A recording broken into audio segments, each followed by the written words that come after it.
Yes, I know the screen was still black for a second. Mecca lecca hi. Mecca hiney ho. It's gonna be one of those streams. But let's have some fun. Play the intro.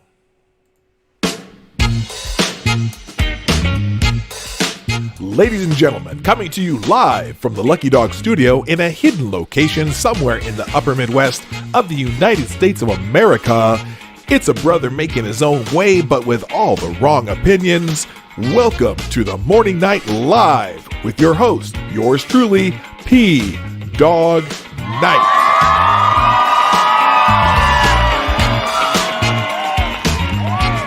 And stop the music. Good morning. Welcome to the Morning Night Live on this beautiful Friday, November 22nd, 2019. It's less than a week until Thanksgiving, one of my favorite holidays because I love cooking and I love eating. And so I get get to do a little bit of both on that day. And we're gonna have several friends over. We call what we call orphans Thanksgiving. My kids and their significant others will come by, of course, but also a lot of our friends who don't have family in town, we just invite them all over, and we have a full house, and usually eat a lot of good food and watch some football. So happy almost week of Thanksgiving, and let's see. I'm going to start today with the joke of the day, and that's now it's not always going to be a joke because I'm fat. What? Oh my goodness. Anyway, I just thought this was funny because there's this new grocery store that opened up near my house, and I was like, we were gonna go check it out, and it's really insane how this grocery store gives you this just a total experience of being around different. They do things that capture your senses as you're shopping in the store, and so like when you go through the produce department, how they have those misters that have the water come down, but the water mister there, it just before it goes on, you hear the sound of thunder, and you see some it's real subtle, but it looks like just some flashing lightning and thunder, and then the water comes down.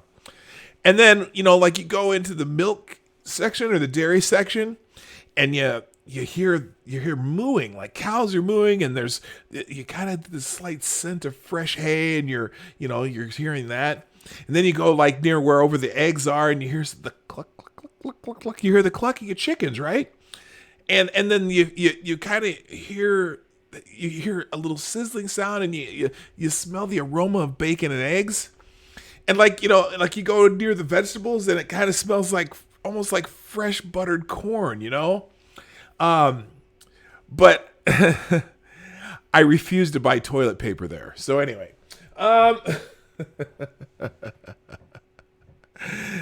yeah, it might have taken you a while to see that I was just being goofy. Okay, hi everybody. Let's say hi to who's here because a lot of you are already here. I'm glad to hear that or see that. What the heck's going on with my screen here? Is this Boomer Vision? Okay, no, we're doing fine. All right, so hey, good morning, Sheograth. Sheograth, who was here first and gets the bell. Oh, that wasn't very good. Let me give you a better bell, Sheograth. Woo. Okay, you get that. And then C. Thomas, you were right there. You were so close. You were on the verge, but you just, literally, when they came up, Sheograth, boom, boom. Sheograth, C. Thomas. C. Thomas, I'm going to give you a bell, too. Also, good morning to Chi-Town Jay, Havoc, Vladimirovich Stalinov, and Duck Dog, Zombie Teddy, Pincalo, the Driving Gate Man, Johnny Hellcat, the Zombie Teddy, Midnight in Exile, the gayest person on YouTube. No, Midnight in Exile is not the gayest person on YouTube. The gayest person on YouTube, all by themselves. Good morning, Cynical Lindsay, Marsupial Gamer, and Zero the Hero. Right on. Okay, I'm glad to see you here. Now, I don't know if I've seen you here before, but I'm glad you're here now.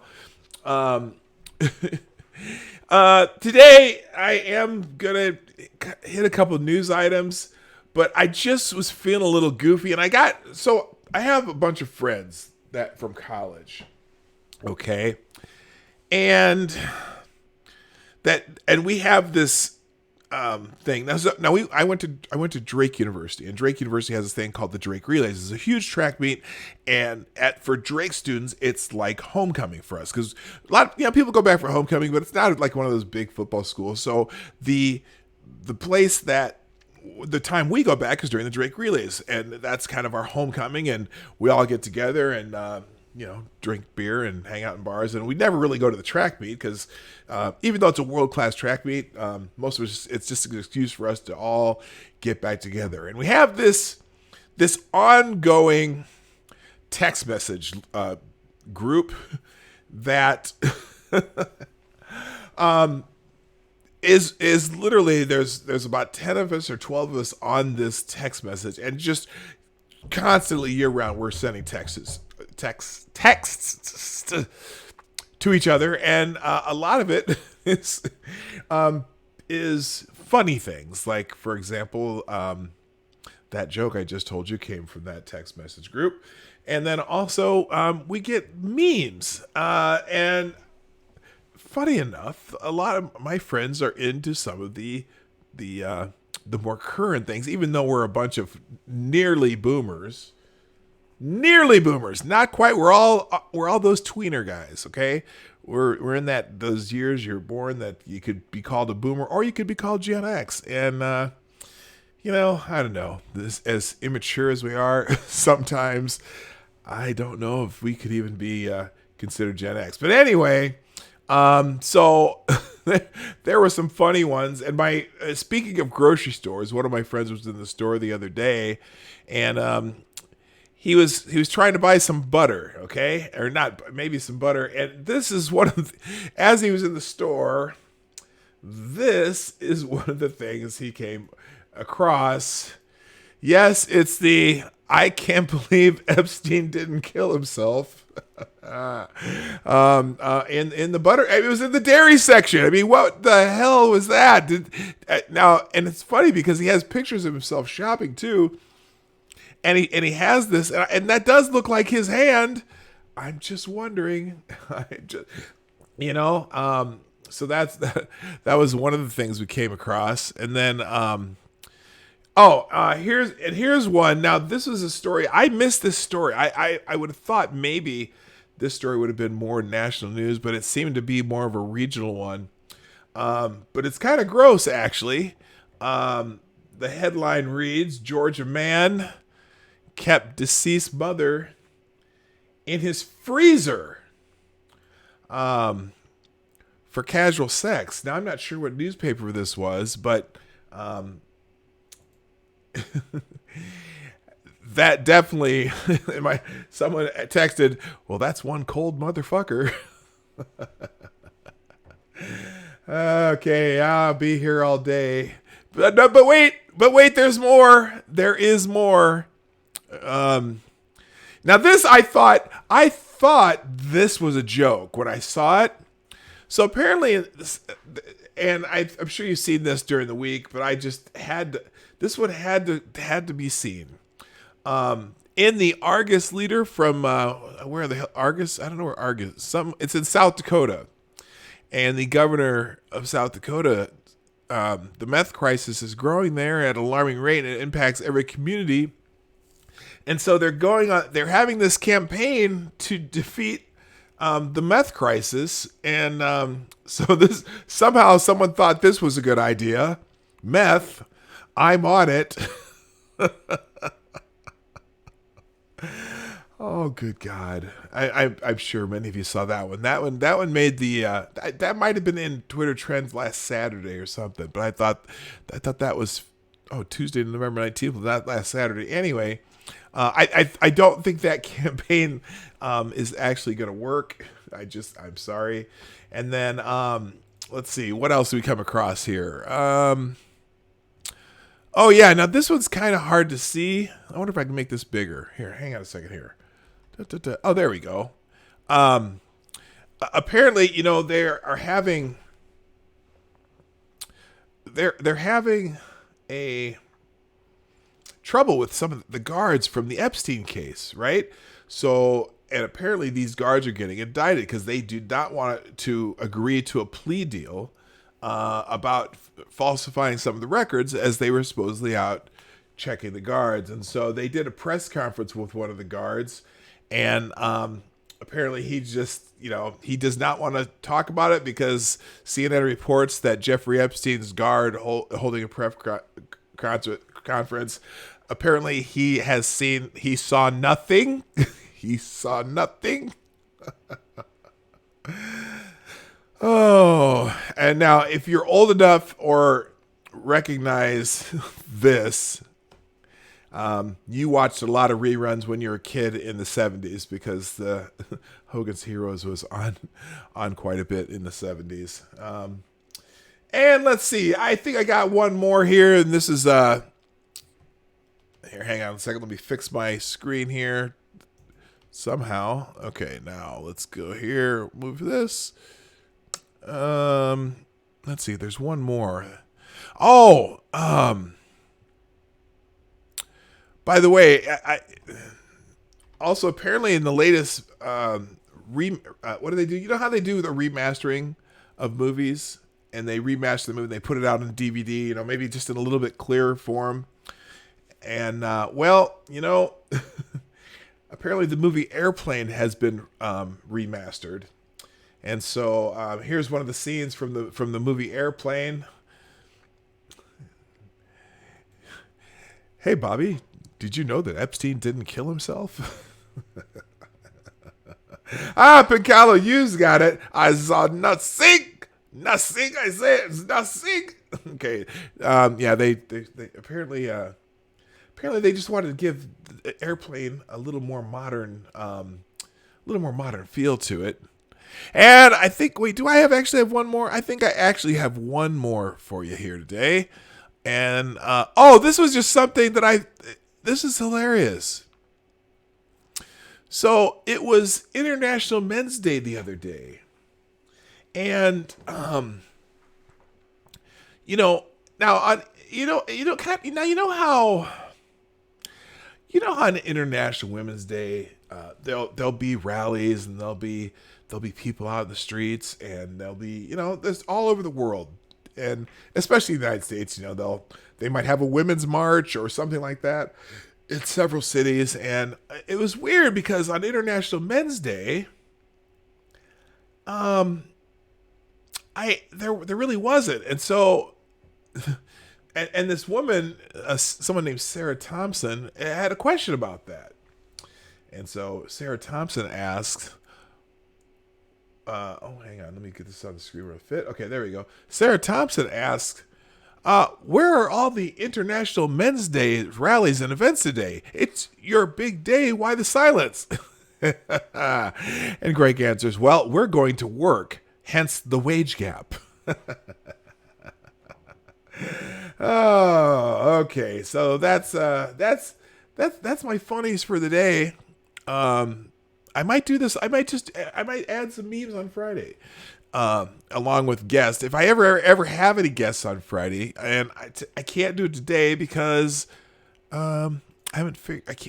I have a way to do it, but I have to use a different program to run my show. And today I am using the Streamlabs OBS to run the show. So that's how it's going to be until I get a better computer. That's how it's going to be.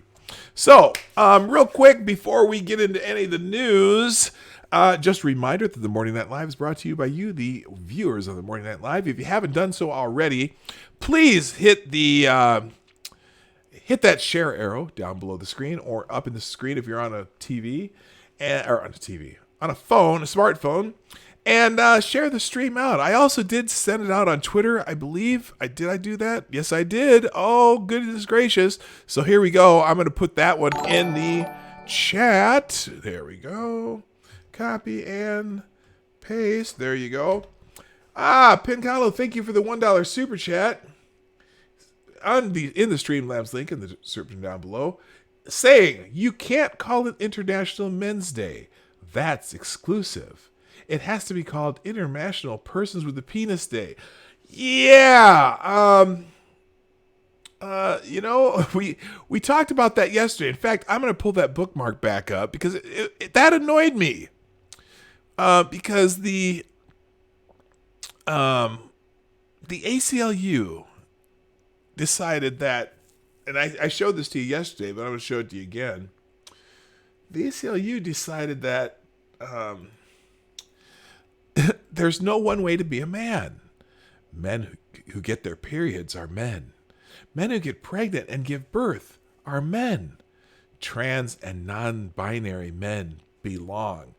That the trans-binary men, that one always gets me because non-binary, is that an oxymoron? A non-binary man? I've heard them say non-binary women too, when they're trying to, show that they are great,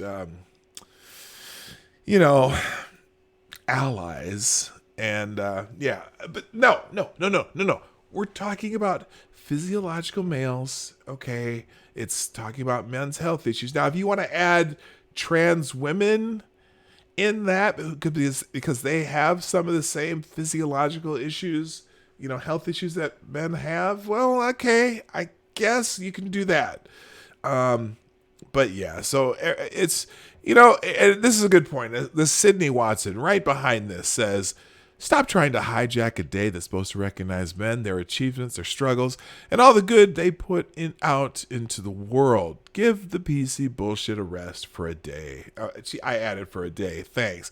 And right, the first person behind that, conservatives really find it hard to discuss topics they don't agree with nor understand. Au contraire, we do understand the topics and the issue, and for one day we're not gonna capitulate. Okay, this is not for you. Oh, I gotta fix something here. I did not even realize I did that. Let me fix the link in the Streamlabs real quick too. Let's see. Give me 1 second here. Where's my little donation thing here? Here we go. Let's see. Let me go in here.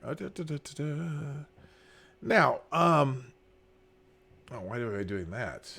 Jesus. You don't need to go in there. All right. Let me fix something real quick. I got to go into my there, and I have to go there. Yes, this is unprofessional. I'll tell you what. If you have, oh, by the way, did I put the link? Yes, I did put the Twitter link in there if you want to retweet that, or if you want to, now, stop, turn that off. And let me get this here. All right. Fix this. Open link in new tab. Oh, I just don't need that. I don't need that. Gosh, I'm having problems here. All right, I want to copy the link. There we go. Copy link address and fix it in here. I know this is so exciting for you. Maybe not, but I am going to fix it anyway. There we go. And that's better. And back to the show. All right. So, yeah, that whole thing just annoys me. And yep, I'm the most unprofessional dog on the internet as opposed to the most unprofessional monkey on the internet. Oh, a few more people showed up, by the way. Good morning, Check Your Logic. RVA. Who else? Johnny Hellcat. I think I said Johnny, you were here earlier. Good morning. Green Thunder Demighty, Cynical Lindsay, and Richo. How you doing, everybody? How you doing? Okay, so couple headlines.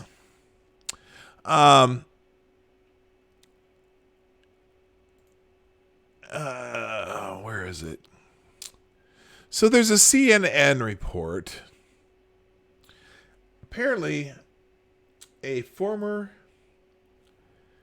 FBI lawyer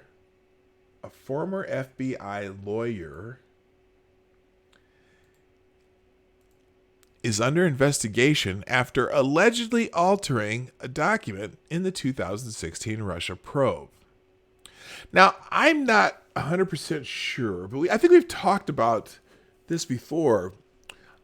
We know that Lisa Page, the famous Peter Strzok, Lisa Page pair, she altered a 302, which is the kind of the record of an interview, but that had something to do with General Michael Flynn. But anyway, this is the CNN story.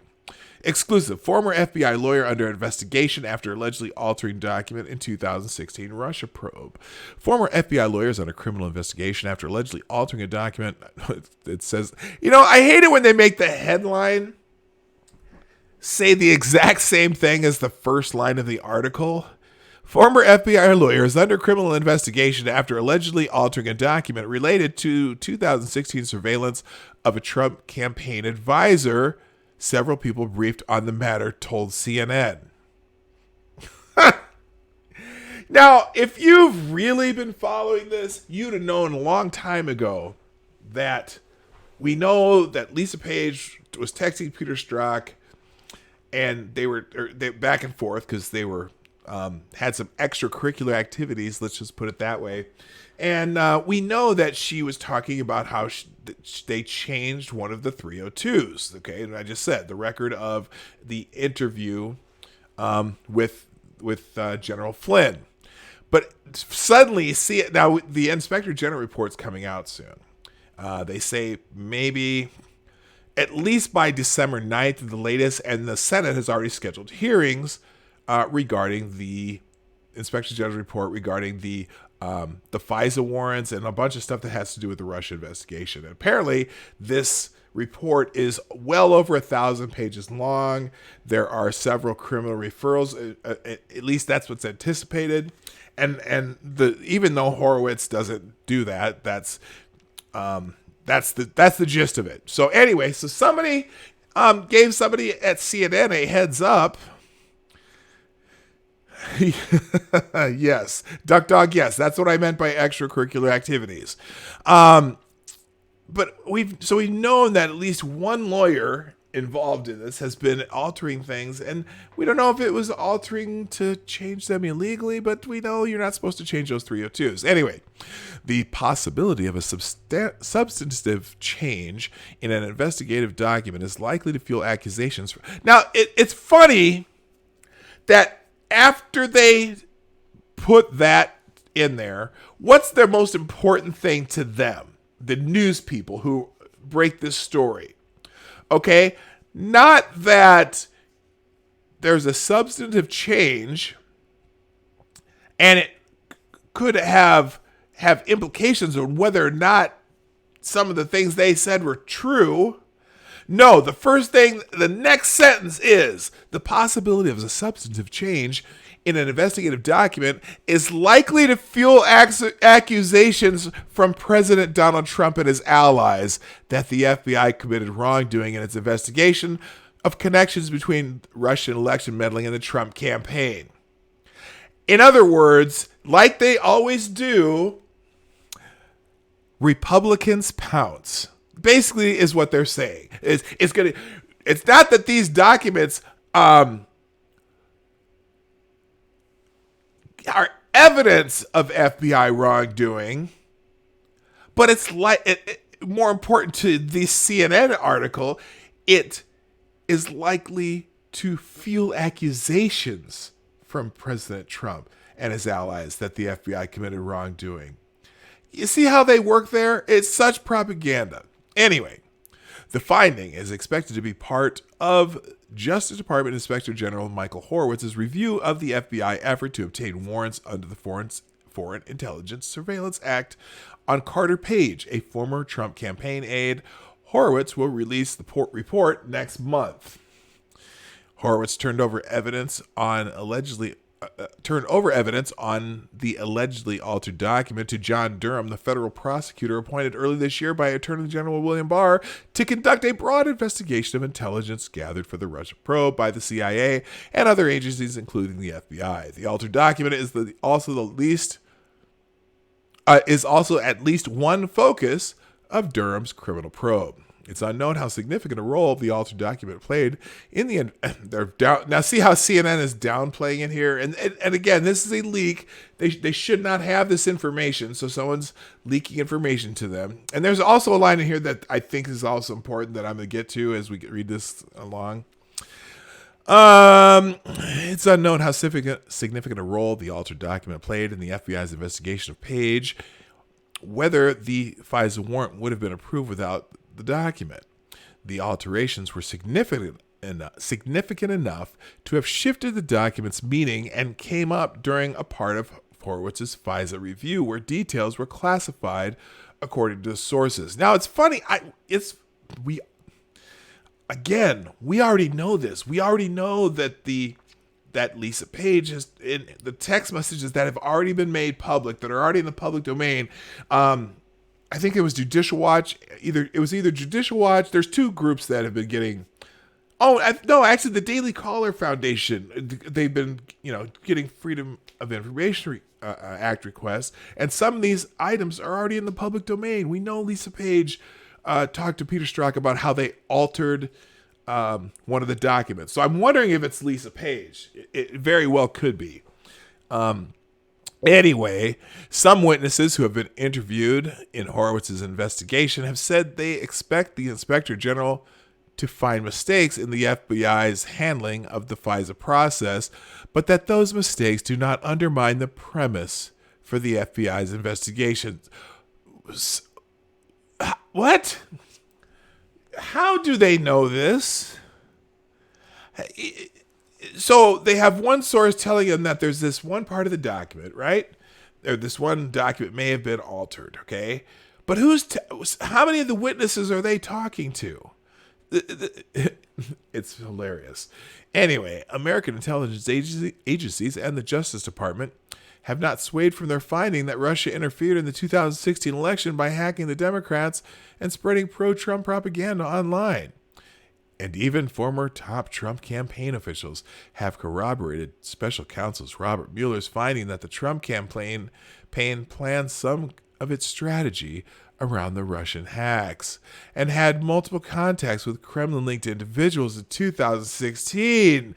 The writer of this article is just beside themselves because they're so worried, oh my gosh, that they might have to, walk back some shit that they said. Now, no one is even saying that some of the stuff that these Russian troll farms did, no one's denying those things. But it's the same thing with this Ukrainian thing with the impeachment inquiry, where they're like, the Trump administration, in wanting to root out corruption, is wondering what Ukraine's role was in the election. Could there have been some nefarious or underhanded or whatever contact or attempts to help the Democratic nominee by the Ukrainians? Okay, that does not negate what the Russians. It's just that, the Russians may have been interfering in the elections. The Ukrainians may have been interfering in the elections. Lots of entities could have been. We know that the Israelis had some had some little influences here and there. We know the Chinese are probably hacking all Hillary Clinton's server and whatever. The Chinese are hacking whatever they can. They're always trying to hack shit. So nobody's denying that the Russians may have done something. Could the Ukrainians have done something too? It's not an either or proposition, people, but they need, especially the mainstream, the corporate news media, whatever. They are so worried that some of their assertions about the Russian probe, that if they even get a peg knocked down a little bit, that it's all going to be in Trump's favor. They're so worried that there may be some good news for the president. God forbid. Anyway, Horowitz's investigation conducted more than 100 witness interviews in the review. During one of interview. What this? God, they need editors. This is the sentence they wrote. During one of interviews this year, that's verbatim quote on the article, they confronted the witness about the document. The witness admitted to the change, sources said. The lawyer, who was a line attorney, is no longer working at the Bureau, said a person familiar with the matter. A line attorney is a lower-level lawyer within the FBI. So it almost sounds like they're trying to throw some little lawyer under the bus. And if it turns out that this is the only person that did something wrong, great. But if it turns out that they end up having to indict a bunch of people because of some of the bullshit that was going on, that's even better. No charges that could reflect the situation have been filed publicly in court. Well, yeah, they have. The report's not out yet. This is a cover your ass article, if it's anything. The Justice Department and Inspector General's office declined to comment. Now, let's see. Did they put is this the full article?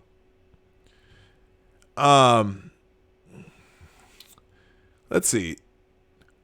Horowitz is expected to release his report December 9th and testify before the Senate Judiciary Committee 2 days later. The internal independent investigator so far over several reports has criticized top members of the FBI for their actions leading up to and during the Russia investigation. Those IG reports have looked at situations including the former FBI Director James Comey handling of his personal memos about meetings with the president and former official Peter Strzok's anti-Trump text messages. I wonder why they didn't mention Lisa Page. No, she's an FBI lawyer. Why did they mention Lisa Page? They only mentioned Peter Strzok. They don't. Is it her? Is it her that we know altered some documents? And in fact, altered the documents that put Michael Flynn in jeopardy. And the reason we know this is because it's coming out in his case. Okay, they discovered that Lisa Page altered some things that change the meaning of what Michael Flynn was saying to them in their interviews. Anyway, a finding of alleged wrongdoing from Horowitz could further fuel Republican criticism and conspiracy. See, when it's the Republicans, it's a conspiracy. When it's Democrats claiming it's a scandal. About previous investigations targeting Trump associates. It could also provide them a political boost at the moment where Democrats' impeachment investigation into Trump's political quid pro quo. You know, it's funny. I bet if that were a Democrat, it would say, Democrat name here, alleged quid pro quo with Ukraine has battered the president. The report is said to cover the FBI's approach to foreign surveillance during the Russian investigation, including warrants used in wiretaps. Page, who had advised the Trump campaign in 2016. Witnesses are currently reviewing Horowitz's findings because they're allowed to go through and do redactions based on classified information. And apparently they updated the story to reflect the official is a lawyer who no longer works for the FBI. Now, the one thing, so that's the CNN article about this. Well, we had an update today. That's not it. There's the Washington Post story. Justice Department Inspector General's draft Russia report finds FBI lawyer may have altered a document. Okay, so now the Washington Post. These are two very anti-administration news operations. So they give you the same story. Person under scrutiny is a low-level FBI lawyer who has been since forced out of the agency, according to the officials, who spoke on the condition of anonymity to discuss materials that has not yet been made public. They declined to identify the lawyer. The allegation is a claim is contained in a draft of Inspector General Michael Horowitz's report analyzing the FBI's Russia investigation, which witnesses have in recent weeks been allowed to review. People familiar with the matter said, again, people familiar with the matter, yes, anonymous sources, love it. Love it. They can say whatever they want when there's an anonymous source. But here's something that they put in their article that was not necessarily in the CNN article. They found this very important to add. That conduct did not alter Horowitz's finding that the surveillance application of former Trump campaign advisor Carter Page had proper legal and factual basis, the officials said. Now, wait a minute. The officials... Oh, I see. Because two former officials said. So they're trying to cover up. They're trying to keep. Maybe they're just trying to keep the idea that they're hoping that there was nothing wrong with the FISA warrants. Okay, even though part of getting the FISA warrants were using the Steele dossier. Even if it was only part of getting the FISA warrants, The Steele dossier, the salacious and unverified, according to James Comey, document, was not verified. And there are clearly glaring falsehoods in the Steele dossier that they used. And in order to put that as part of the evidence for getting a warrant, whoever is involved in getting the warrant, if they sign on to this warrant request, whoever's name is on that document, you generally testify under oath, or you're sworn that the information you are providing to the court is accurate, factual, and true. Which clearly, at least part of that information was not. Because we all know there's no Russian consulate in Miami. And it's already been established as a fact that Michael Cohen has never been to Prague. So those are just two of the many glaring possibilities of why the Steele dossier is just a pile of bullshit. And they were used to get the FISA warrants. I don't understand how anyone can dispute that. And how that whoever signed it, and let me tell you some names that are out there that we think may have signed that particular warrant. One of them is James Comey. One of them is, what's the Associate Attorney General's name that's still there, and the little Weasley-looking guy that Bill Barr made him, Rod Rosenstein. His name's on that warrant too. So I can't even tell you that Rod Rosenstein's off the hook. This is going to be it's going to be a very interesting couple of weeks, because the old impeachment inquiry is still going on. They feel like they've made their case. The Democrats have, and the Republicans have plenty of holes in the case as far as they're concerned. And it's just, it's oh my God. It's just a mess. And what's amazing to me now, this may tell you where the people are going with this. Because normally in this type of situation, this would cause great uncertainty in the markets, right? Wouldn't you think this would cause great uncertainty in the markets? And yet the stock market's still just rising. It's hit another new high the other day. NASDAQ hit a new high the other day. And you just normally you would think this should be there. So the people out there watching these these impeachment inquiry hearings certainly must not be too concerned about it, because you would think that, something like that would if anything that can destabilize the country, which it would if they were to attempt to remove the president, would also destabilize the markets in that country. But for some reason, they're still chugging along. Now, it's not necessarily a 1-to-1 correlation, but still, it's you'd got to think about it.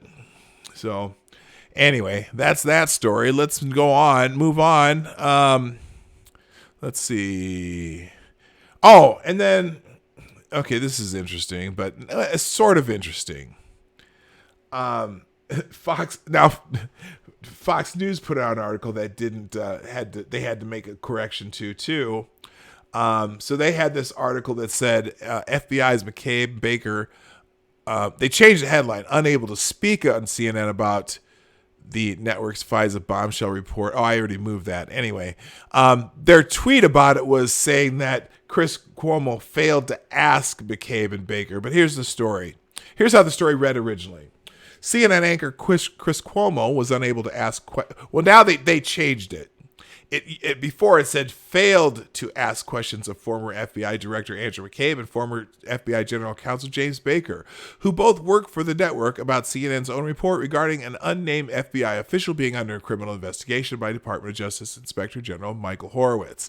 CNN reported that Horowitz had been investigating the FBI official who allegedly altered a document used to obtain a FISA warrant in order to surveil a former Trump campaign advisor during the 2016 election. We all know that. The Washington Post also verified the reporting. The Cuomo primetime anchor instead spent the hour covering the ongoing impeachment hearing into President Trump and spoke with McCabe and Baker on how Thursday's testimony of former National Security Council aide Dr. Fiona Hill shattered, quote, GOP conspiracy theories, end quote.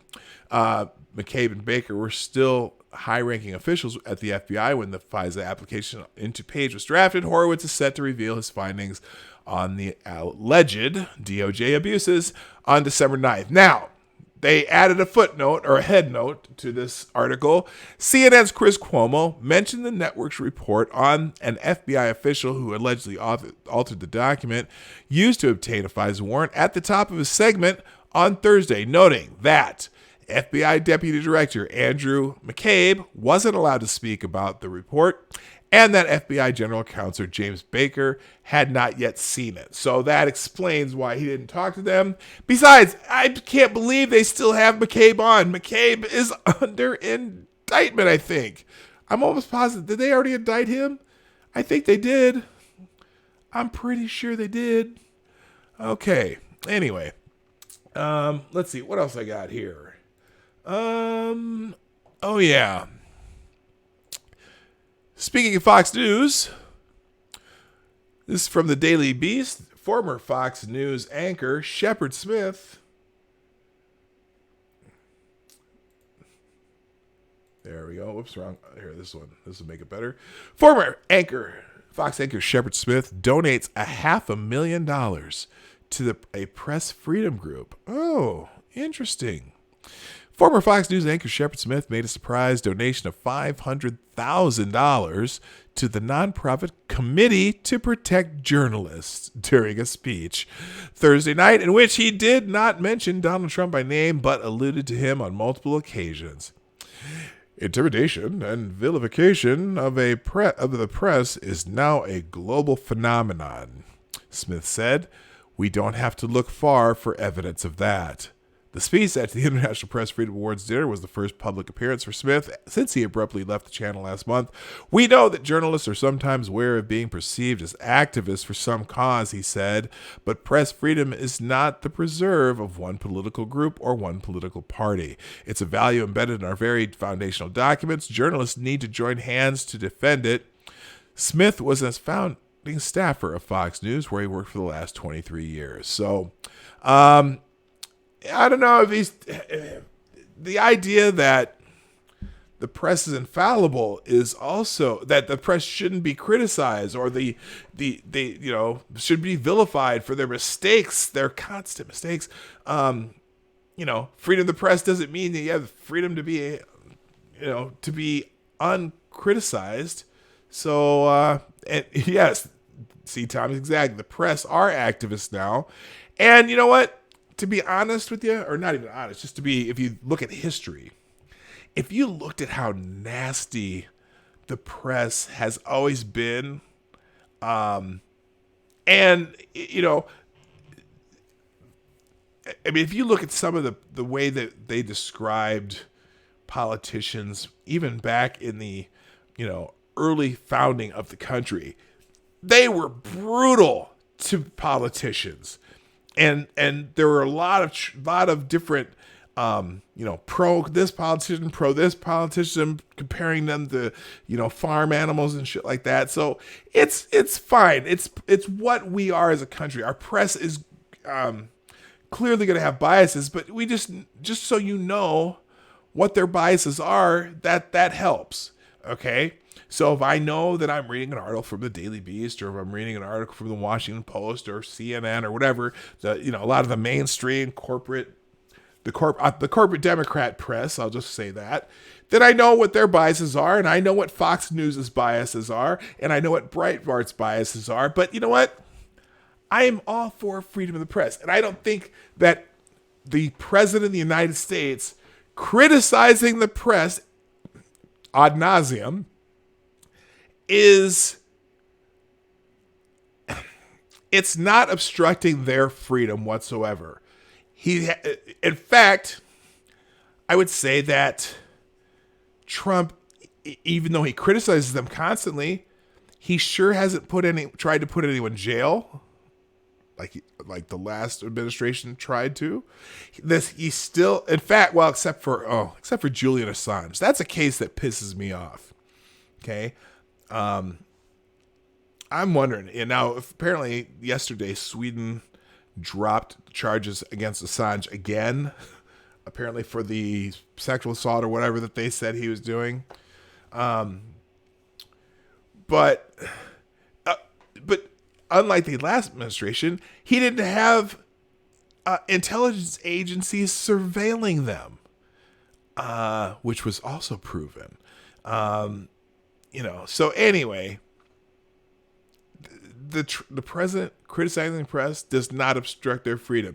And you know that it doesn't, because they still constantly talk shit about him.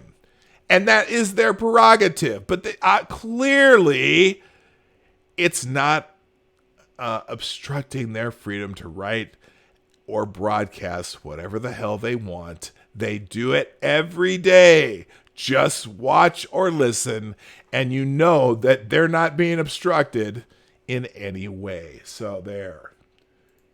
Fuck off. All right. All right, let me click a couple more clicks here, and we'll... the other thing I wanted to do, by the way, thank you so much, Diesel Dave, for tweeting out the show this morning. I appreciate that. And if the rest of you would like to do that, here's the other thing you can do. I don't say it as often, but right down here, you see there, it says Twitter, Minds, and Gab. That @PDogKnight is my handle in all three of those social media outlets. I use Twitter the most. If you ever want to send me stories, you can send them me by a DM on Twitter. And then I also have an Instagram that I don't use a ton, but if you like photos of nature and birds and outdoors and vacation-y type stuff, and if you're really bored, you can check out my Instagram also, or sign on to there. Let's see real quick. I'm going to go back into my messages, because I do know that okay, I'm already caught up on the stories that I have in my DM box. Now, I do have a few more that I have bookmarked, and we'll get into those in a second. Let's see. We did Jesse Smollett yesterday. We did the AFP story. Okay, so the now this is another annoying one. So I'm browsing through Twitter early this morning, And I came across this. Apparently, Sacha Baron Cohen, the actor, Ali G and what's the Borat, that guy, the actor. Well, apparently he won or was given an International Leadership Award. And here's his tweet as he thanks the Anti-Defamation League, the ADL. Okay, C. Thomas, say the words grievance grifter. The ADL, he thanks them by saying this. Thank you, ADL, for your International Leadership Award. My message, if you want to stop hate, we have to regulate Facebook and social media, the greatest propaganda machine in history. My full speech here. Now, my gut reaction was, what? You are becoming a proponent for censorship? Now, I haven't read it yet, but then I started looking at some of the replies to this, though, and I'll skip mine. So he's made millions. I'm getting there, Green to Mighty. He's made his millions. Pull up the drawbridge and saying that I've done my bullshit. It's funny. This is a guy who has made a living off of cultural appropriation or using someone else's culture as his costume. Okay, he makes fun of people by using stereotypes to make fun of other people. So the Ali G, the dumb rapper who has a show, and I don't know. Now, also, I have to say he's a very good actor. I've seen a couple movies that he had a serious role in that I thought he was very good in. But he's, like I said, he's made his living off of goofing on other people and other cultures and other nationalities. He's goofing on his kind of in a xenophobic way, so to speak. And so him talking about censoring anything just chaps my ass. So I just wanted to actually pull up the speech because my thought was, and I hope I'm right. I doubt if I am, but my first thought was right here. I'll withhold judgment until I read the speech and see what character he's playing when he says that line, hoping that that's part of the joke. Because a lot of people are pissed off. A lot of people in here. I'm glad you weren't chosen to play Freddie Mercury. The ADL has no understanding of coded online interaction. A bunch of shitlords told them this OK sign was a hate symbol, and they believed it without hesitation. And they also denied the Armenian genocide until 2016, until they realized it was a bad take. They had, the ADL had a cartoon frog as a hate symbol. If you did Ali G today, you'd be on the list, bud. Yeah, how about that, right? If he did Ali G today, do you think someone would be accusing him of doing blackface, even though he didn't darken his face for it, but he did the mannerisms and shit? He, like I said, he made a living off of comedic cultural appropriation, making fun of other cultures, other types of people. So here's his speech. Let's see. I'm going to see. Maybe it's not too long. It's pretty long. But let me see here. Let's get the gist of it from the beginning here. Oh, well, here, we can watch it. Let's do that. Thank you very much. Thanks for everyone who stood up. Unnecessary, but very flattering. Thank you, Jonathan, for your very kind words. Thank you, the Anti-Defamation League, for this recognition and your work in fighting racism, hate, and bigotry.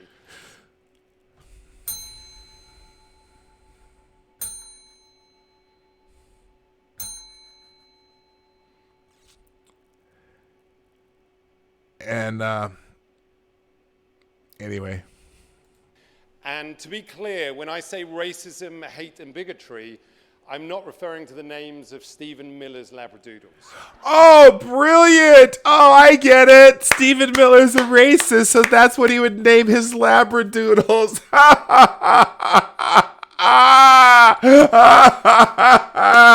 That's fucking brilliant. Shut the fuck up. Anyway, moving on. Oh, they thought it was funny.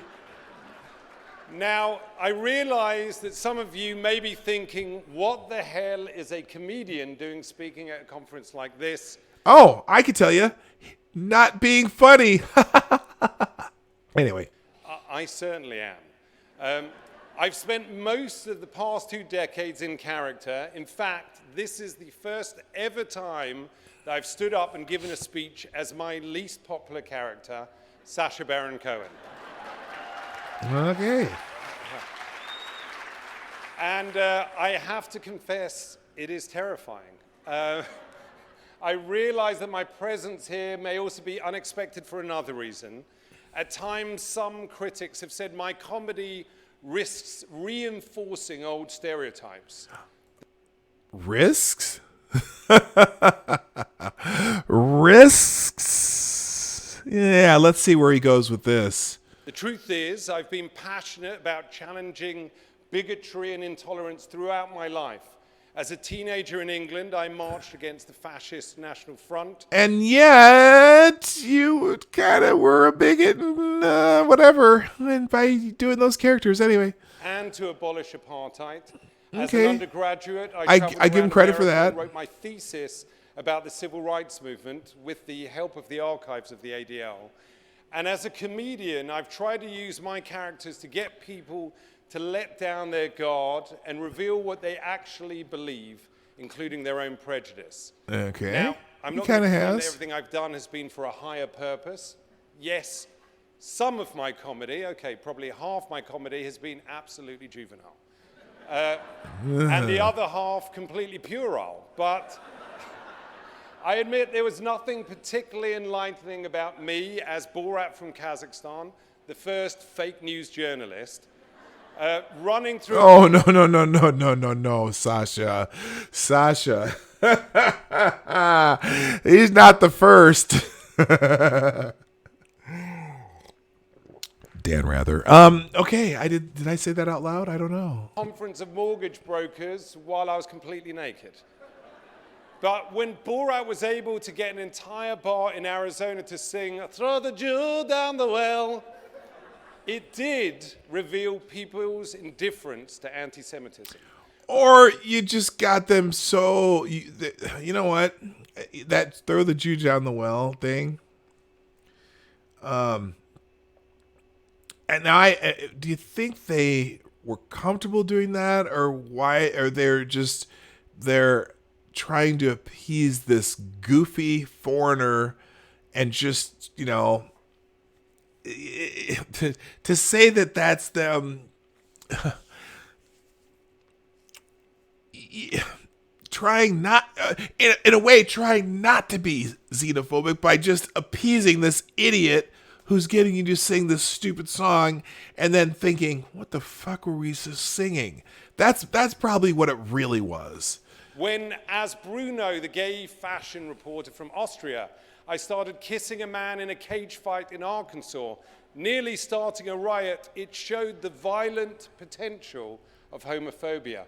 And when discussed... No, oh my God.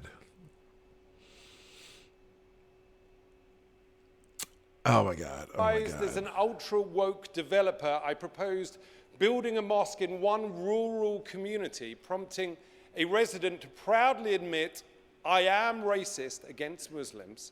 It showed the growing acceptance of Islamophobia. That's why I really appreciate the opportunity to be here with you. Today, around the world, demagogues appeal to our worst instincts. Conspiracy theories, once confined to the fringe, are going mainstream.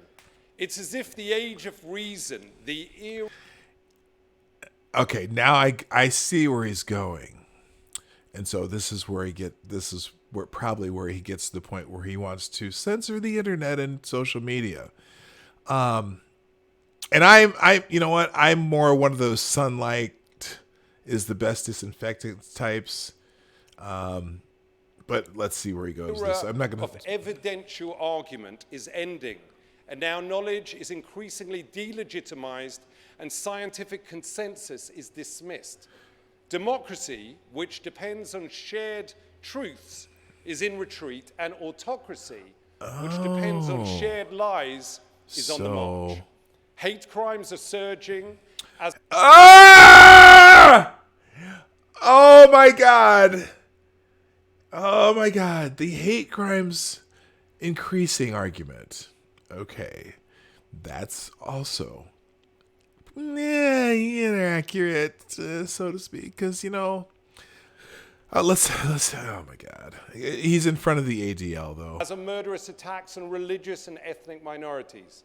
Now, what do all these dangerous trends have in common? I'm just a comedian and an actor, I'm not a scholar, but one thing is pretty clear to me. All this hate and violence is being facilitated by a handful of internet companies that amount to the greatest propaganda machine in history. And people, there's some people who clap for that. Okay. Wow. So here's where we go with the censoring social media. And here, my problem is the people the actual people who hate or whatever, the ones that he's talking about, the actual ones, okay? Do you want to know where these people are? Do you want to know?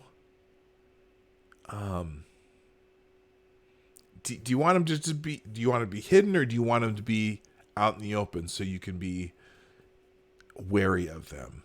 And that's why I say Sunlight is the best disinfectant guy. Okay. Wow. Holy crap. Hang on.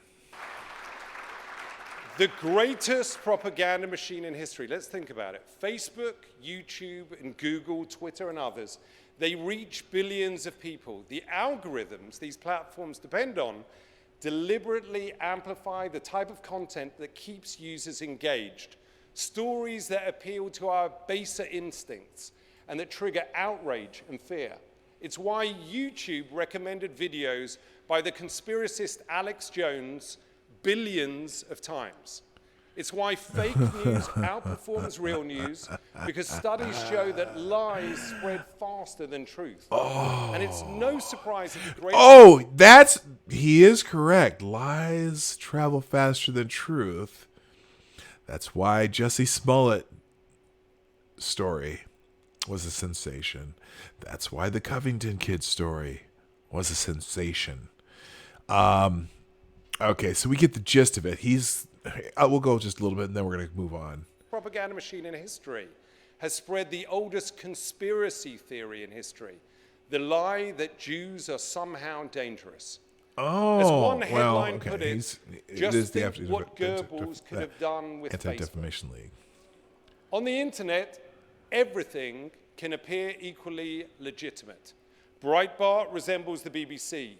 The fictitious protocols of the Elders of Zion... Now he gets to... Breitbart resembles the BBC. So are you saying that the BBC is infallible and Breitbart's reporting is always wrong? Or is it just there's a slant? Okay.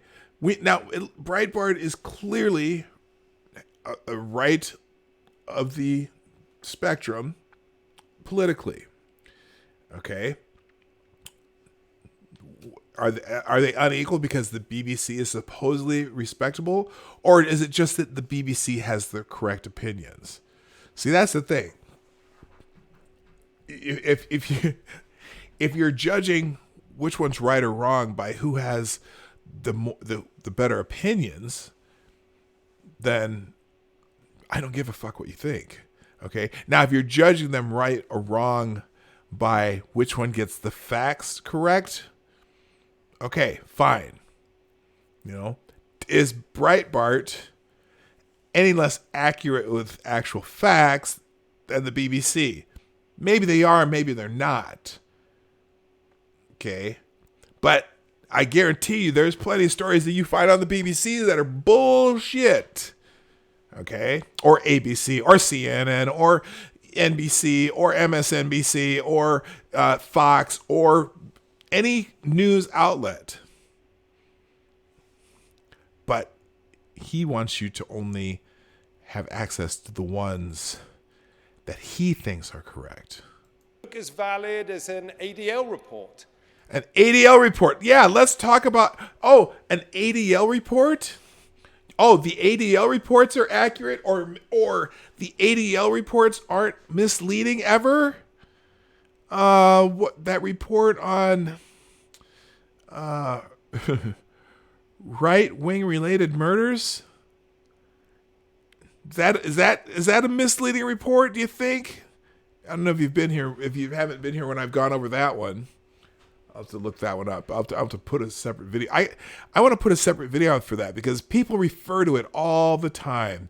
All the right-wing related murders or all the extremist related murders in 2018 were right-wingers, right-wing extremists.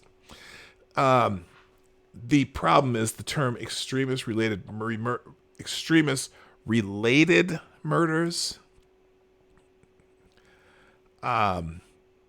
Well, first of all, they only included the ones that where the person could be tangentially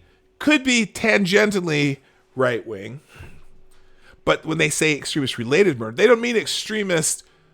They didn't mean extremist motivated murders. They just if someone committed a murder and somewhere along the line, whether it had anything to do with ideology or not, but that person may have had some ties to anything right-wing in the past, they called it an extremist related murder, not an ideologically motivated murder. Because the one in particular that really pissed me off when I read that report was the guy and his wife killed their child, buried him in the backyard, and they were caught later.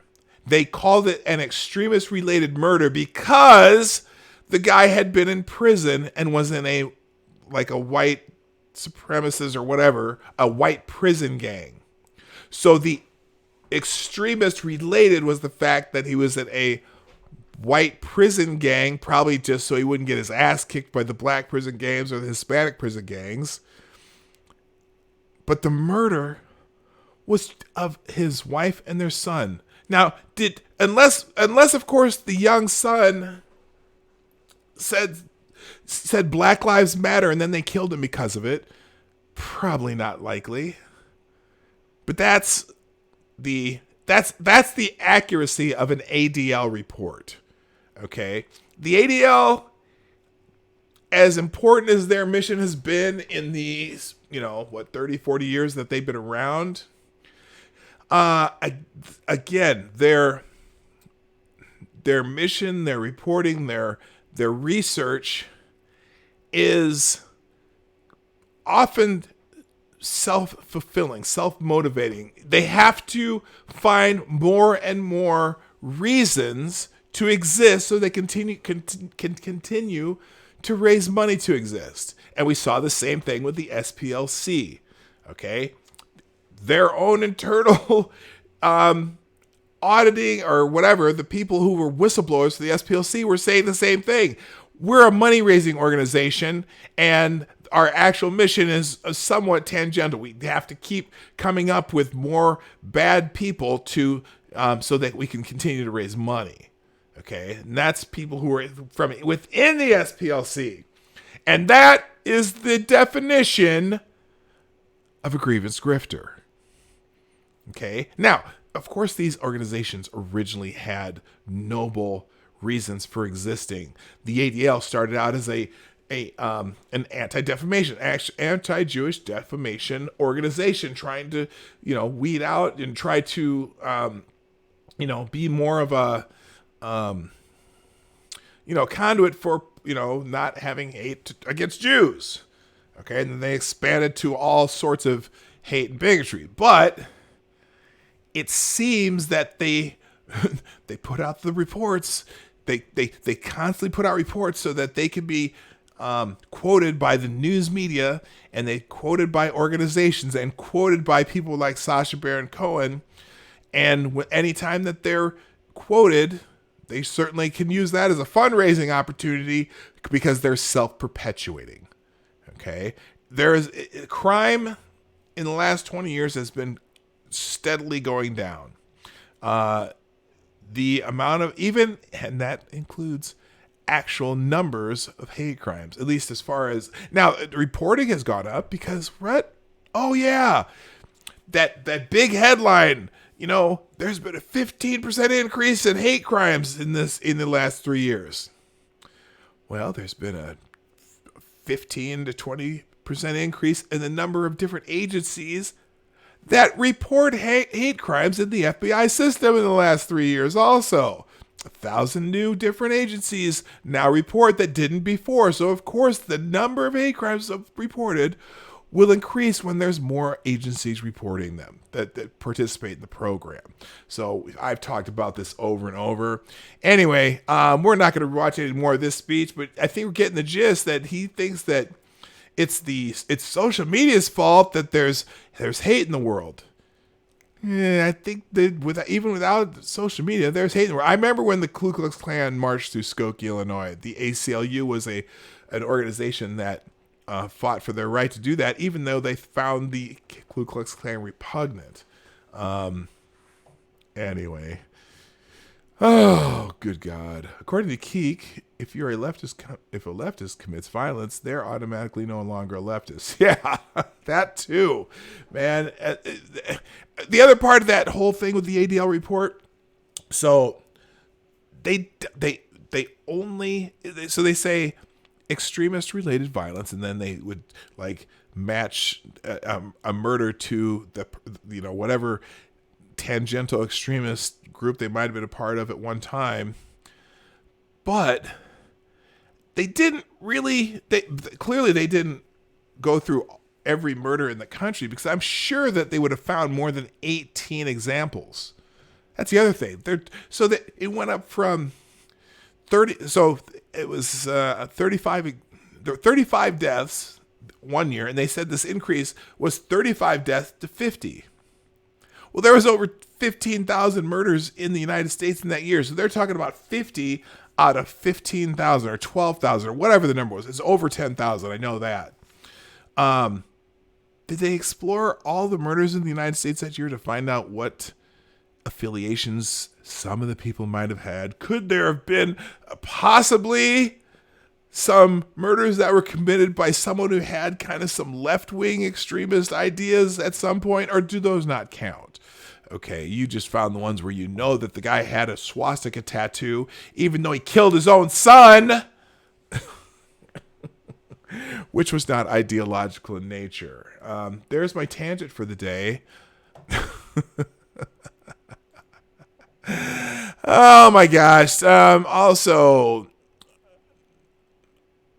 oh, wow, I got a like from Benjamin Boyce. Is Benjamin Boyce following me? Oh my gosh, well, he's not. I follow him. But some people liked my reply on that. I'll withhold judgment until I read the speech and see which character he's playing when he says that line. Anyway, moving on to Twitter trends for the day. Let's see what's happening in Twitter. What are people talking about that you'll see news stories about later today and videos about tomorrow. So up on the Twitter trends on this beautiful Friday, number one is Friday feeling. I got a feeling that tonight's gonna be a good night. It's a Friday feeling kind of day.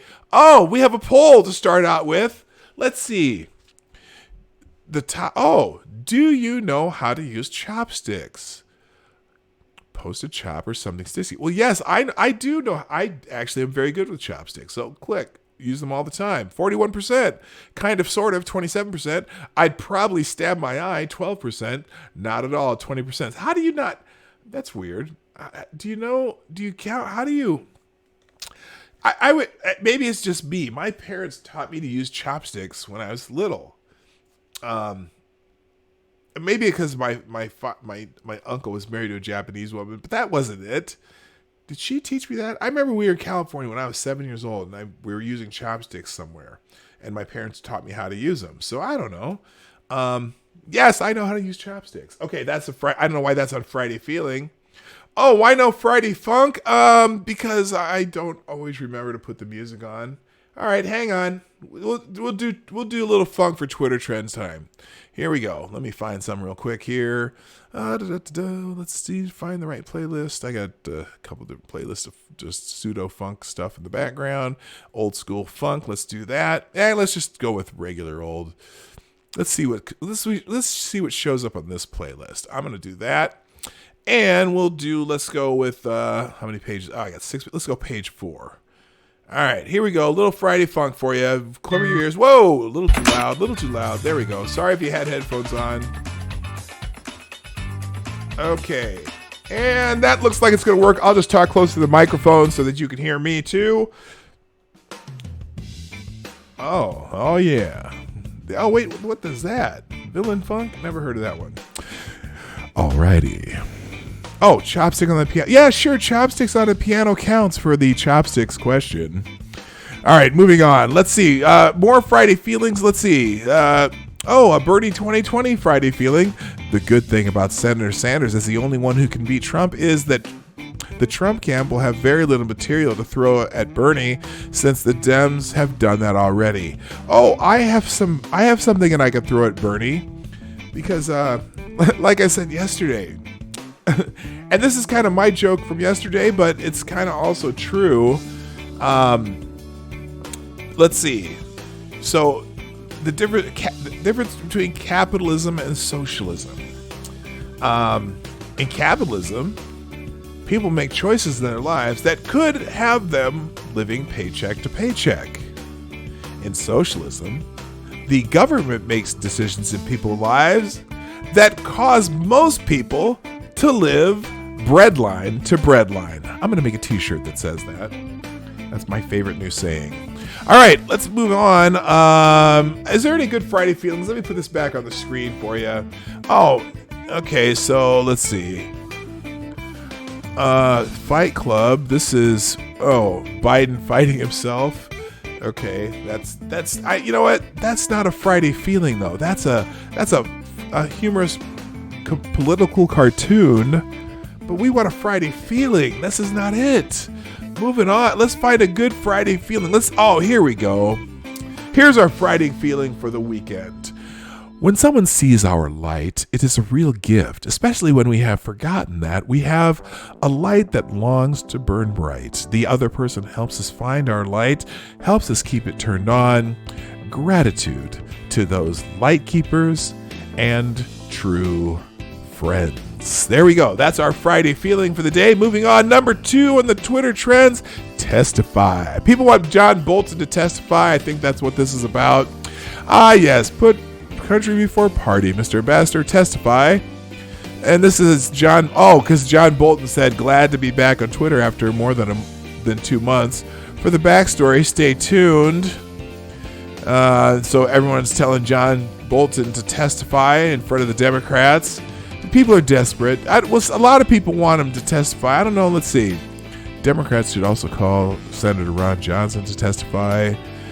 I know that's not how things are regularly done, but these aren't regular times. There are people desperate to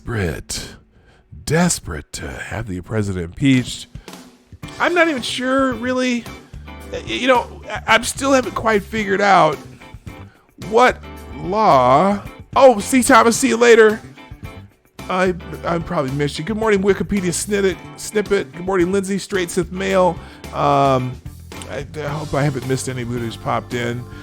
What kind of food do you eat with chopsticks? Well, of course, Chinese food for the most part, or sushi, Japanese food. It's funny. I don't even know. Let me ask you a question. I'm gonna set up a poll in my chat one of these days. There's a way to do that with Streamlabs. Here's a question, and you can put 1 yes, 2 no. If you go to Chinese or Japanese or whatever Asian restaurants, is it cultural appropriation to eat with chopsticks, or is it racist in any way? And even though I said yes or no, keep it 1 for yes, 2 for no. I don't know.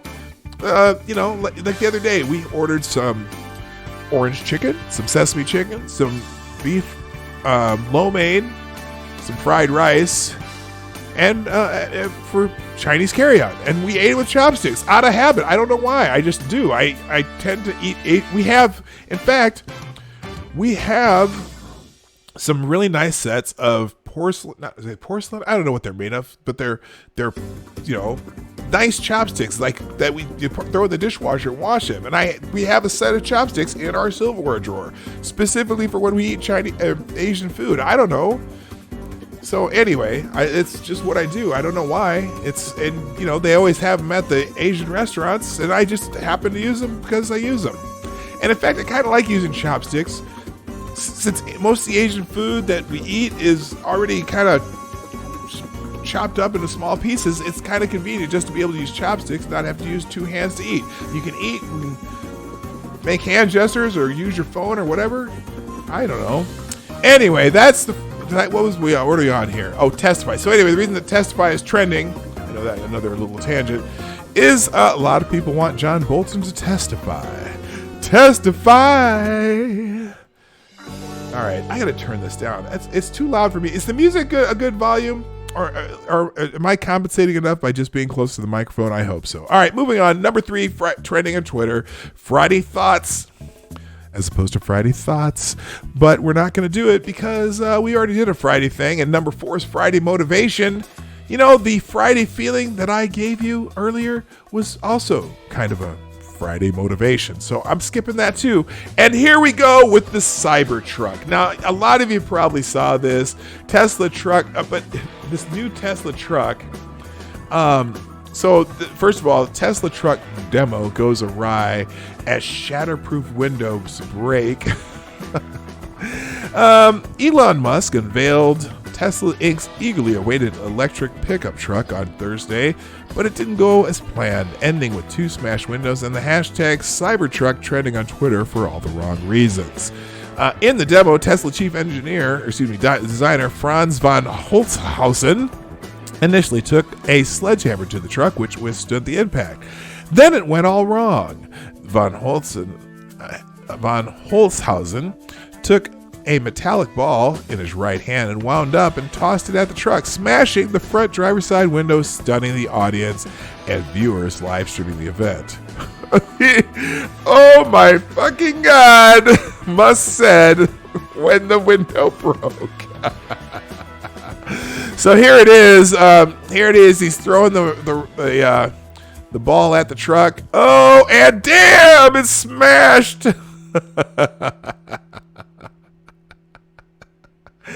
Oh, you know what? It's just dumb. It's just, don't even do it. I don't care. First of all, do you need shatterproof glass in your pickup truck windows? I don't know. But also, so look at this thing. So here it is. I'm going to expand this out. Oh, did that work? I want to expand this picture out. First of all, so this is the truck, and I'll put it full screen here. So this is the Tesla electric pickup truck. Now, I had a lot of people on Twitter when I saw this the first time, and first of all, I didn't know that it was real. I thought it was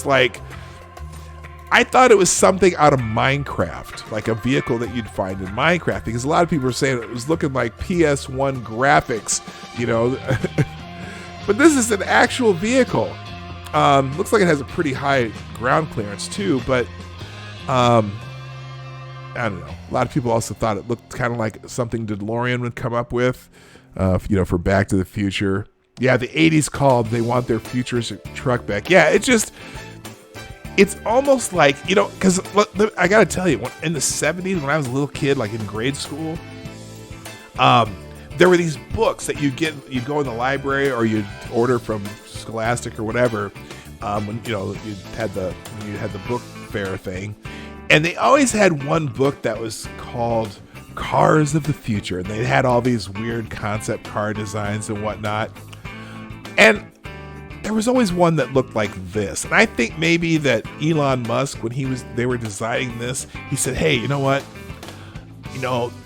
Since we don't have flying cars, go find a book from the 70s and find something in there that is one of those cars for the future, and make it look like that, just so that we can say, see, this is one of those cars they were talking about back in the 70s.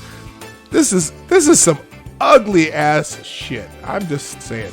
But apparently that's a pickup of some sort. I don't know. So anyway, the this is called the Tesla. They're calling it Cybertruck, and that's why it's trending. All right, moving back to Twitter trends. So Cybertruck is number 5. Number 6, Friday Vibes. Now that's what I haven't heard before. Why isn't my music going? Hold on a second. Hold on. What the hell is happening here? Let me fix this right now. There we go.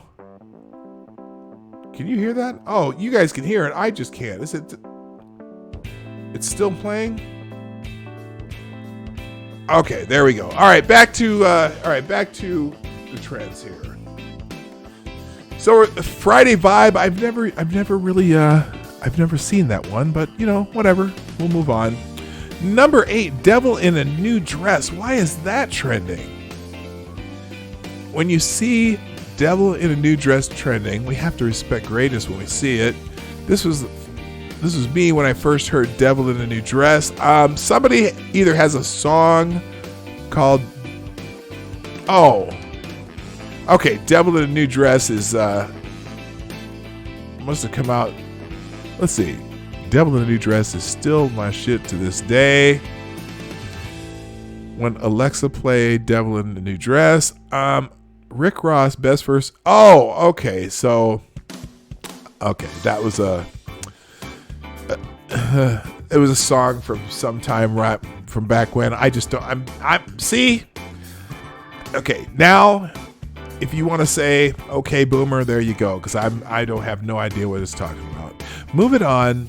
Fox and Friends is trending because President Trump gave a 53-minute Fox and Friends interview where he went all over the place and said some stupid shit. And he was, I don't know, who knows? But people are chirping about it.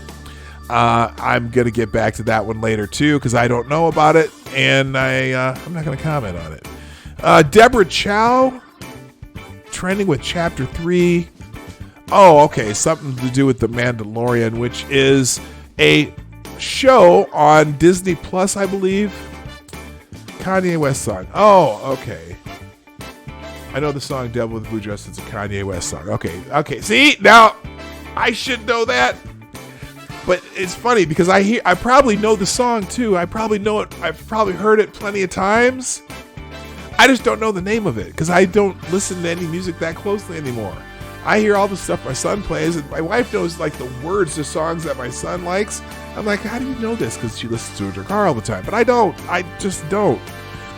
Anyway, the first time in a Star Wars live-action universe, an Asian woman, Deborah Chow, directed this week's Mandalorian. Last week, the first African-American man in the Star Wars universe, Rick Famuyiwa, did the same. Why does the Asian woman... Well, she has a Chow, I suppose, is an Asian name. Why does the black dude have an Asian name? Do I care? Do I care if it's good? I'll check it out. I might have to. Now, it's funny because I do get. Apparently, I just found out that I get Disney Plus free for a year because I'm a Verizon customer. So I might check out Disney Plus and check out the Mandalorian. But okay, so here we go. Today, Deborah Chow is the first woman to ever direct a live-action Star Wars with Chapter 3 of The Mandalorian. Okay, good for her. I don't care that she's Asian. I don't care that she's a woman. As long as she's a good director, good for her. I guess that's a significant thing to some people. Say, okay, so if that makes you happy, more power to you. All right, moving on. Sacha Baron Cohen uses ADL speech to tear apart Mark Zuckerberg. Oh my goodness. There's a Daily Beast article about that too. So he's trending also. And Stephen Miller, like many of you have also pointed out, that Sacha Baron Cohen literally wrote a song called "Throw the Jew Down the Well." So now, granted, he did it for comedic purposes, and I'm fine with him doing it for comedic purposes. He is Jewish himself. So, and you know, and that's one of those things. Could he get away with that? If Borat, is that from the Borat movie, or is that whatever movie it's from? Could that movie be made today in the culture that we are in? Even though he's trying to make fun of people, and again, editing does wonders. You know, remember that movie? It wasn't just like an organic scene. Certainly, they probably had to prompt people to sing that song, and then afterwards, after they made the movie, they could shit on them by making them look like fucking hicks, right? Because they can edit it however they want to. Remember, it is a movie. It's not a live action documentary. So anyway, some of the other things about Sacha Baron Cohen. So Sacha Baron Cohen deceives people for a living. Ashley Goldberg, can someone please remind me the films Sacha Baron Cohen has been in? What have they been about? Have there been any, say, recurring theme in his career? Yeah, he culturally appropriates and puts on people's culture as his costume and shits all over people who are different. Yeah, way to go, Sacha Baron Cohen. Should you be censored from Facebook? Hey, Sacha, here's a question. Now, we talked about this already, but I'm curious. Should they allow Sacha Baron Cohen movies on Facebook? Like, do they have a thing where they can stream a movie, and should he be allowed to be on Facebook, or even scenes from his movie? Because I think those might perpetuate hate, right? And xenophobia. That's my thought. All right, moving on. We talked enough about him. Deborah Chow, okay, she's the one who directed the movie. Peggy Noonan's trending because she's not happy about President Trump and the impeachment stuff. So now Jake Tapper is just touting anyone who says something bad about Trump, but that's okay. That's what he does. Peggy Noonan says, according to Jake Tapper, as impeachment itself, the case has been so clearly made, you wonder what exactly the Senate will be left doing. How will they hold a lengthy trial with a case this clear? Wow, a case this clear when not a single witness could say that they had actual talks with the president, that he said to do this, this, and this? That's really weird for them to say. A case this clear. I don't know. And I'm pretty sure that the Senate could drag it out for a long time if they really wanted to. RB Pundit says, love Peggy Noonan. She's dead wrong about the case for impeachment being so clearly made. They literally proved nothing during this farce of an impeachment. He forgot the word inquiry. So anyway, but people are excited that Peggy Noonan said this. Reaganite Peggy Noonan shames the GOP for defending Trump, even though the case has been made. Yeah, I don't know. You know, I think there have been enough. I don't know. Never mind. Peggy Noonan is about to face the brunt of Trump cult. Yeah, Trump.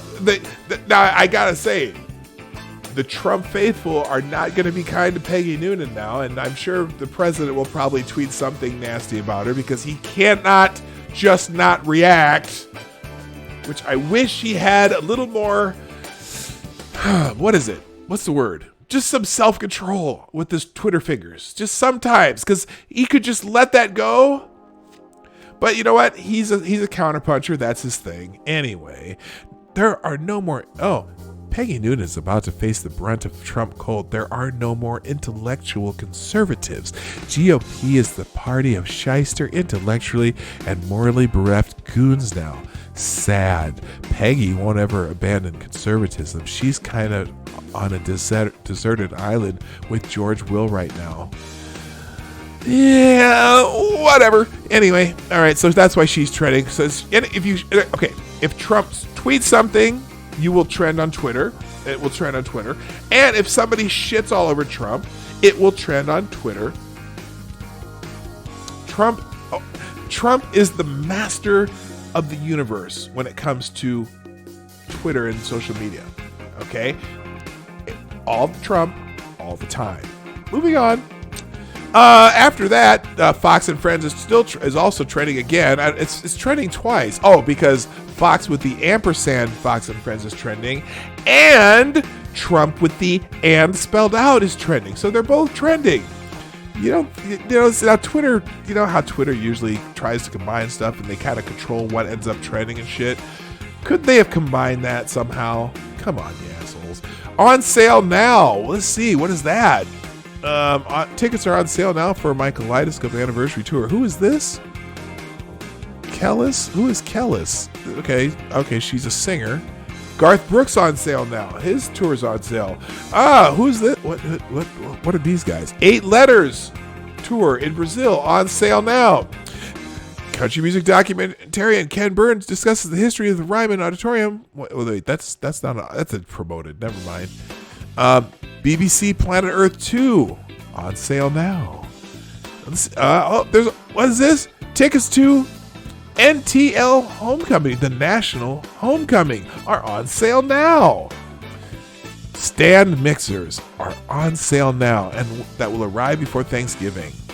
The Family Crest I'm done with on sale now. That's why why do they have that trending? CrowdStrike is trending because I know the only thing I wanted. Okay, so here you go.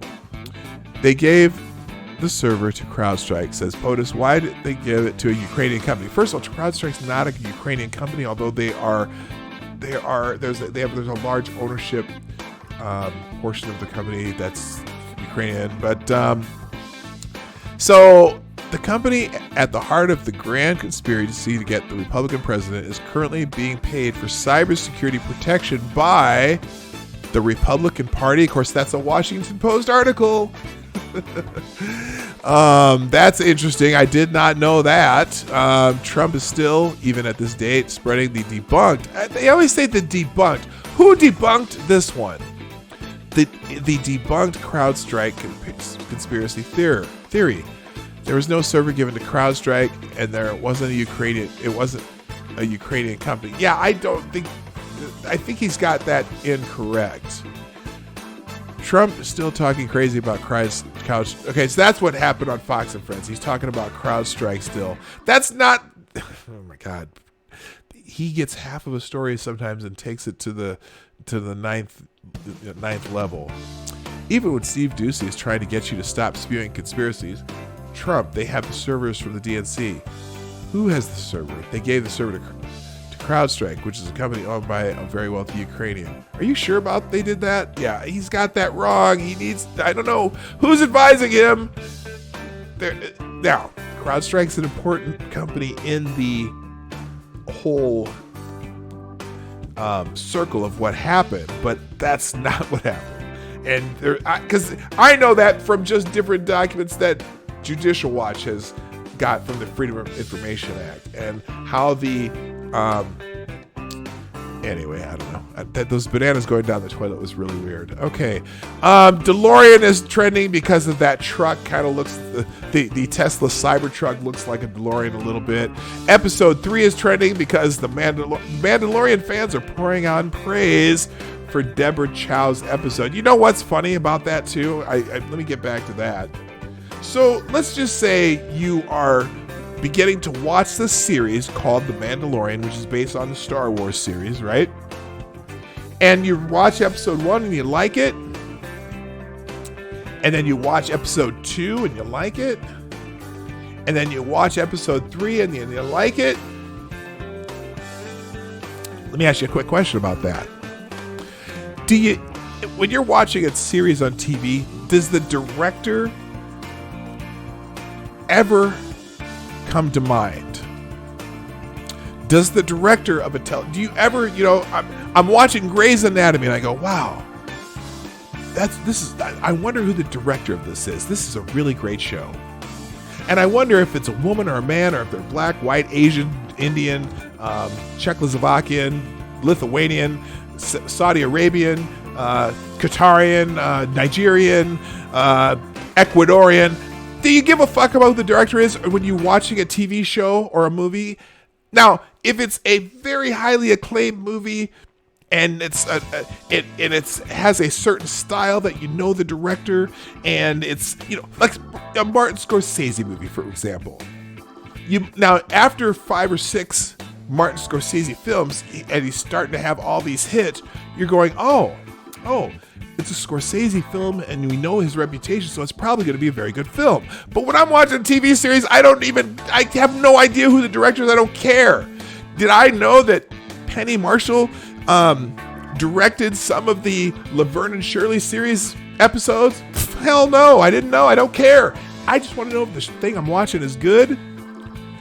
And then the director, if there's a great episode that's fantastic, now someone in Hollywood cares who that director is, and it's great that you got some diverse opportunities for directors in TV and whatever.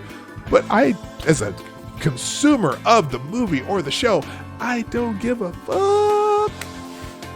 Just thought I'd let you know that. Number 18 trending on Twitter is Good Friday, which means just Happy Friday, not like it's Good Friday. Hey, had a good Friday, team.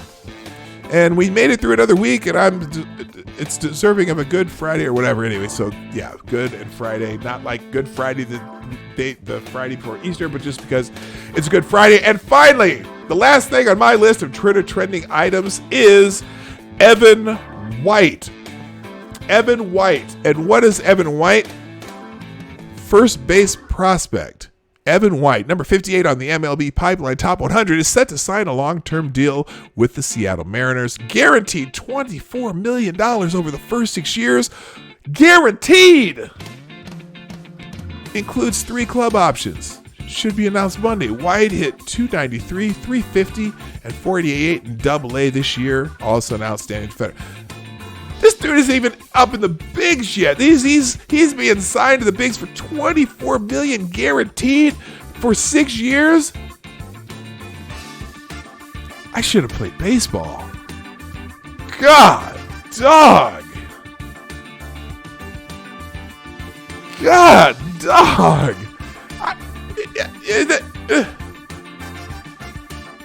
Evan White, I get why players do this. Financial security, the first $1 million which White received in the draft. He got the first $1 million in the draft, is the most important $1 million. The first $10 million, way more important than the second, third, or 10th $10 million. All right, so, okay, now this is interesting. I'm gonna go back to this for a second. I don't normally talk sports, but here's the interesting thread here. This is JJ Cooper. Now, someone named Robert James says, good thread on Evan White deal. Can't blame the player for taking the guaranteed money, but the system is so rigged against the players, it's unreal. Free agency needs to change in MLB. There's absolutely no reason players should be forced to take massive discounts like this. It's garbage. This is a discount in Major League Baseball for a guy who's coming up from the minors. Okay, let's read this. I'm going to read this thread. I'm way behind time. Do I have time? Okay, it's not that long. Okay, here it is. Here's the first part of it. Evan White, I get why players do this. Financial security. The first $1 million, which White received in the draft, is the most important $1 million. The first $10 million, way more important than the second. The first $10 million is way or more important than the second $10 million. And third or 10th, whatever. But this deal and others like it are the ones where the player is actually taking on more risk than the team.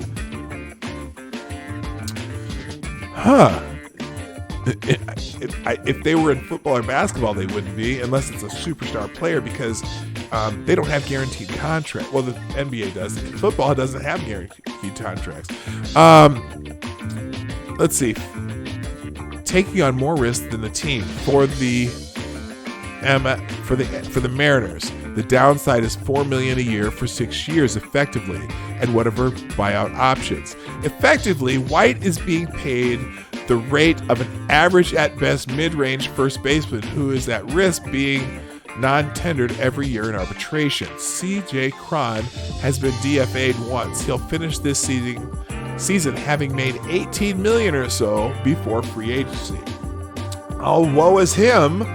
But if he's even a little bit better than that, even if you ignore Eric Hosmer's 8-year, $144 million Padres deal, which is no longer an option for White, Hosmer made $20.5 million in his final 2 years of arbitration. Holy crap. We don't know. He spelled no, N-O, but that's okay. We don't know about non-trade provisions yet, but White's deal also makes him massively more value in a trade for the Mariners. If he develops into even an average Major League first baseman, cost certainty for years makes him way more valuable in the trade than the same player heading into his arbitration year. You know what? If you're young and don't have kids yet, and they're gonna have kids, baseball. And on that note, the Morning Night Live has to end. I thank you guys for all being here today. I hope you have a wonderful weekend. We are here Monday through Friday, 10 a.m. Eastern, 9 o'clock Central, 2 p.m. GMT for those of you who do that GMT thing. And as I'm going to click on this because I'm going to give you the link to Blind Press's stream if you want to keep going. That's a good one to do it on. That is in the chat. Ooh, that's weird. Why is it? Okay. Oh, okay. Wow, why did it give me that giant? Okay, whatever. That's the Blind Press stream I just put in the chat. Also, thanks again. If you, on your way out, if you haven't done so already, please hit the like button. And if you or share the video out to people you know. And if you ever want to do donations or do super chats, we do that in the Streamlabs link, which is in the description down below, and it pops up in the chat every once in a while. The Streamlabs moderator puts that in there for me. So thank you so much for being here. I gotta go. My name is P Dog Knight, and I'm out of here. Bye-bye. Hey, this is P Dog Knight, and thank you for watching today on the P Dog Knight channel. If you have an observation or remark you'd like to make about this video or my channel, I absolutely welcome you to write it in the comments section down below. I really look forward to hearing from you. And before you go, if you like what you saw but you're not already subscribed, please make sure you hit the subscribe button and definitely click that bell that pops up afterward so you'll be notified when I post new videos or when we go live. I broadcast my live show, The Morning Night Live, Monday through Friday at 10 a.m. Eastern, 9 o'clock Central. A special thank you to all supporters of this channel who share our videos on social media and who make donations through the Streamlabs link, which is also in the description down below. Thanks again, and until next time, I'm P Dog Knight, and I'm out of here.